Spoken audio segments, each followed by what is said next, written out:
El meu cervell no sap ni quan, ni com, ni on ha de dormir.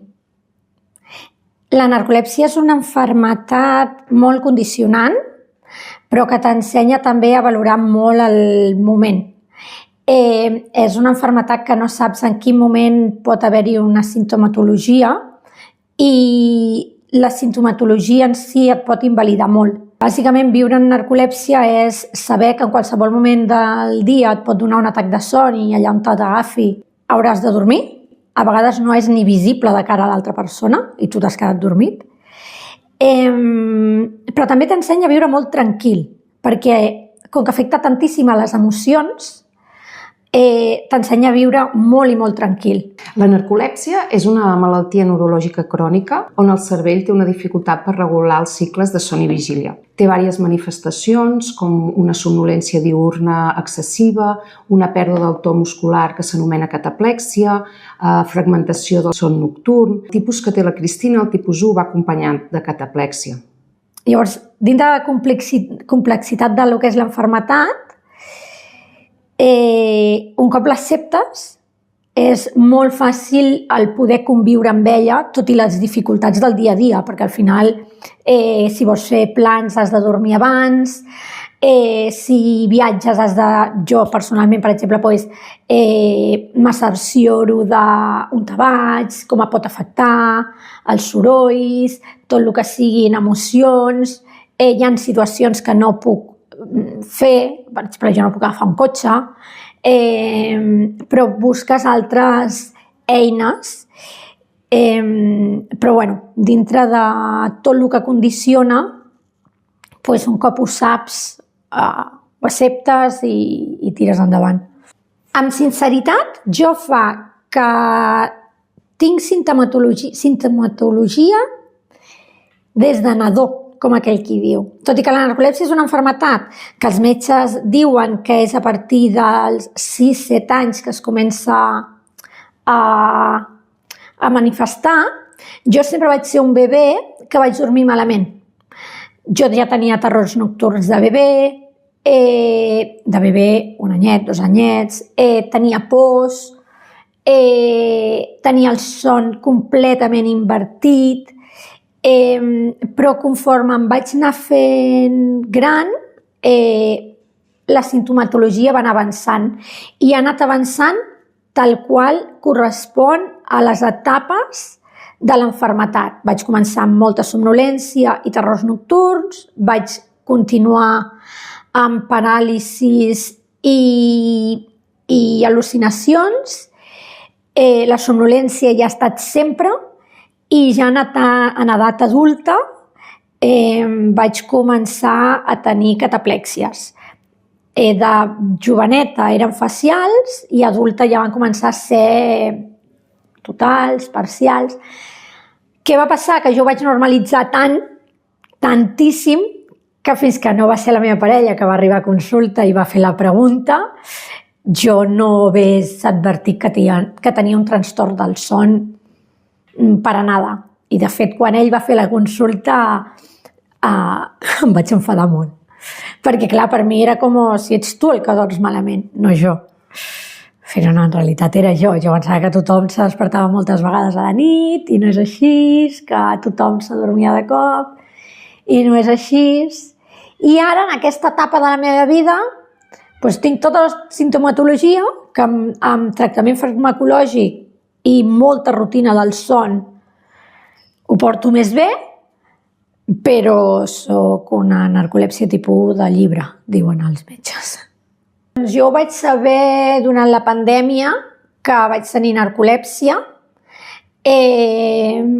Va ser d'una manera molt sorpresiva, va ser a Clínica Bofill, amb la doctora Jiménez, i va ser molt, molt sorpresiu perquè la consulta no anava enfocada al trastorn del son, però sí que hi havia simptomatologia que no enteníem i a l'acabar la consulta va ser quan a la meva parella li va preguntar, o sigui, al acabar la visita, si me podia estar passant alguna cosa amb la son. I, a dia d'avui sé que em va fer un test EDVOC molt bàsic, i d'allà vaig anar a parar a una altra unitat. Ella m'ha enviat a una unitat del son i a partir d'allà va ser un xoc. Jo recordaré tota la vida la frase que ella em va dir, va ser ostres, però si és una narcolèpsia i potser és una narcolèpsia tipus 1, això sí que no m'ho esperava. Quan la Cristina va venir a consulta explicava diversos símptomes. Entre ells, el que va cridar l'atenció va ser una somnolència diürna excessiva. Li vam demanar un estudi de latència de la son i els resultats eren compatibles amb la narcolèpsia. Llavors la vam derivar a una unitat especialitzada de la son per completar l'estudi i l'assessorament. Em vaig quedar en xoc, perquè jo no sabia el que era. Perquè, a més, la narcolèpsia té... el problema principal és que pensem que les persones amb narcolèpsia ens passem el dia dormint i això no és veritat. El que fem és dormir moltes vegades durant el dia en fases intermitents i en moments que no corresponen, però a la nit no dormim. Ens despertem moltes vegades durant la nit i no descansem bé perquè les fases del son no són les correctes. Està completament desestructurat. Llavors, clar, el que jo pensava que era narcolèpsia no era. I, a més, no trobes respostes. No les trobes. Trobes les respostes que te dona un metge. Un metge te diu, doncs mira, això, més això, més això, més això, més això, te pot ajudar. I, a més, si fem amb aquest tractament farmacològic, millorarem la qualitat de vida. Però ningú t'ensenya, per exemple, a gestionar emocions, a acceptar que no tornaràs a agafar un cotxe, a acceptar que un petard et pot donar un susto increïble i cauràs a terra perquè et donarà una cataplèxia.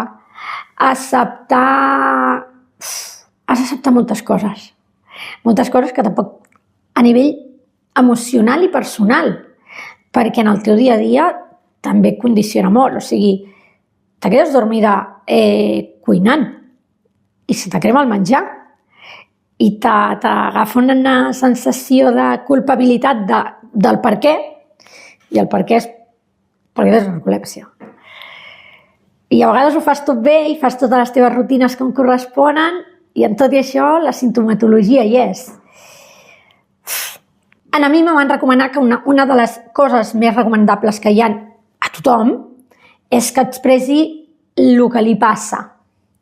Clar, a mi me van dir, jo què sé, escriu en l'ordenador, però és que a mi el teclear un ordenador fa son. Llavors, clar, jo vaig sortir de la consulta sense tenir respostes. El primer que fas és el que menys tens que fer, és agafar Google. Google és el pitjor que pot haver-hi quan tens una malaltia. Oblida tant. Però després busques associacions, persones que ho tinguin, xarxes socials, i quan vaig arribar al moment xarxes socials, no hi havia gairebé informació sobre la narcolèpsia. Hi havia informacions de metges, mèdiques, etc., molts d'estudis, molts d'ensaios, tot el que tu vulguis, però no hi havia perfils, vaig trobar només 2 o 3 perfils que realment jo digués m'està passant el mateix que aquesta persona. La meva psicòloga em va recomanar que per poder desfogar-me, perquè esclar, era un moment a més que quan te donen el diagnòstic ho vaig passar molt malament i vaig començar a tenir molta cataplèxia, i clar, m'han dit, ho hem de frenar, això s'ha de frenar d'alguna manera. Has de deixar anar aquesta emoció. Llavors, no te pots posar a escriure en un ordenador perquè t'adorms. No pots escriure en un paper perquè t'adorms i arriba un moment que no saps el que has escrit. I me va dir, escriu un diari. I jo li vaig dir, ja, però és que escriure un diari, jo me'n vaig al llit i me quedo fregida, no puc escriure un diari.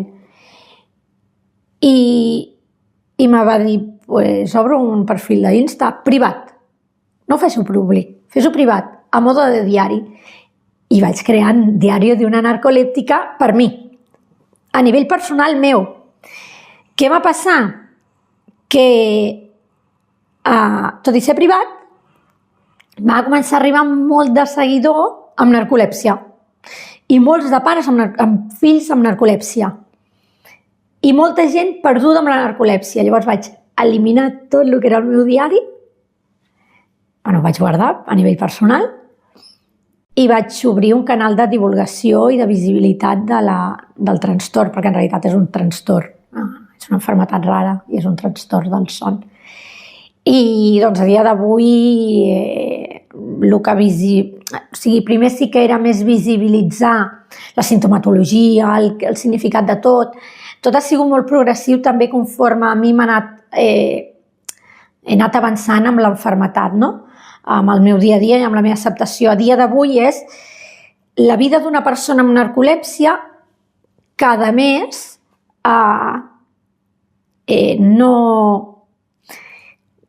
no ho fa maco, perquè no és maco, però també t'ensenyo que puc fer coses, que no me quedo a casa tot el dia. Així que res, molt contenta de poder formar part d'aquesta visibilitat i ojalà es puguin fer més coses.